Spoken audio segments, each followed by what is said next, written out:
You are about to hear the voice of a man the world was never meant to hear. His name is Muhammad Masad. He was born in the West Bank, raised in a culture of hatred, trained by Fatah terrorists to kill Jews.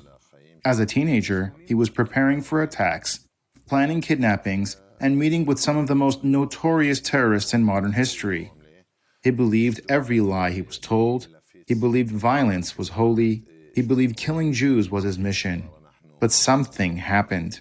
Something that shattered the lies.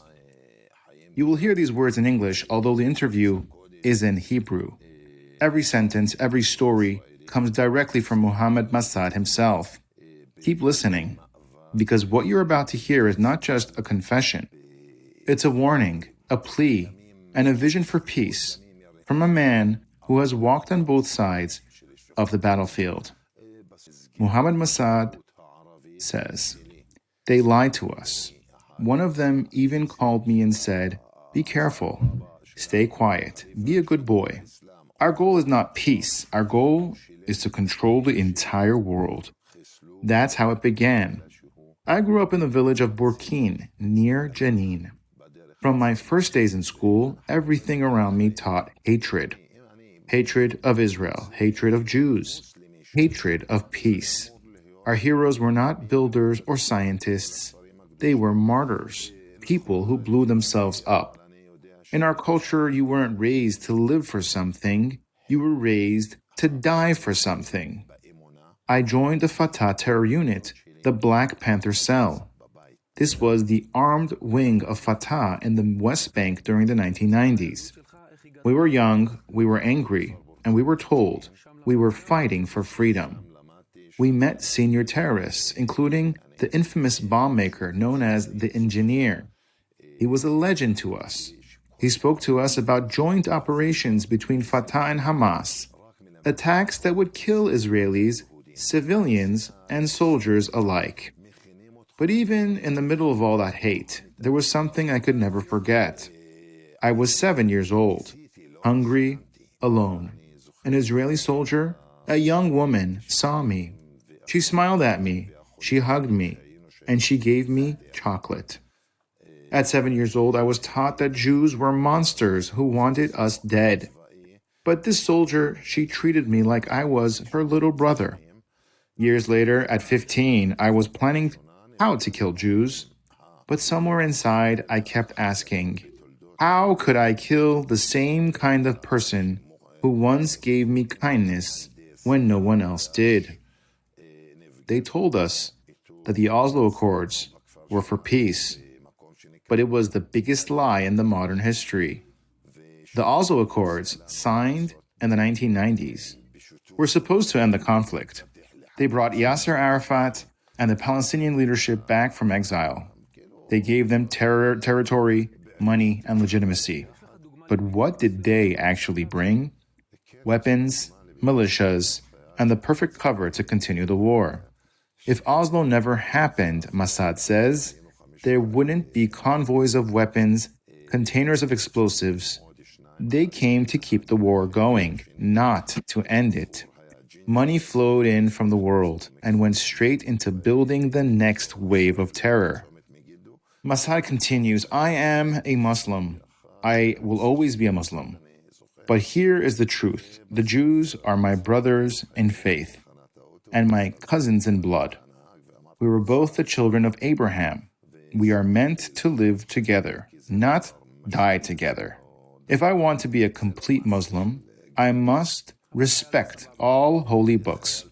The Torah, the Bible, the Quran, all of them come from God. I used to see Israel as occupied Muslim land. I don't believe that anymore. That was a lie, a distortion of Islam, a weaponized beliefs used to keep us in a permanent war. The real enemy of peace is not Israel. It's the Palestinian Authority. Terrorists in suits, corrupt leaders who live like kings while their people suffer. They silence moderate voices like mine. They use the power of Israeli security agencies to crush anyone who challenges them. The Arab moderates are the majority, but we are afraid. Afraid of Hamas, afraid of the PA, afraid of being killed, tortured, or disappeared. And so the extremists, the minority, rule us through fear. Let me be clear, 75% of Gaza supported what happened on October 7th. They celebrated the massacre. They raised their children to praise death. These people cannot be part of peace. They must go. Send them to Sinai. Let them unlearn the poison. Even in the West Bank, at least 50% support terror. And among Israeli Arabs, 1 in 4 still dream of driving Jews into the sea. This is not racism. This is survival. You cannot make peace with those who celebrate genocide. My goal now? To help rebuild the Beit HaMikdash, the Holy Temple in Jerusalem, a house of prayer for all nations, a place where Jews, Muslims, and Christians can come together under one God. It is written in the Quran that in the end, God will gather the Jewish people from all corners of the earth. He will purify them, and He will give them righteous leadership. When that day comes, we, their Arab cousins, will stand with them. We will say, lead with justice, rule with truth, and we will follow. I am not the minority. The truth is not the minority. The moderate Arab is the majority, but we have been silenced. Truth is the majority, even when it stands alone.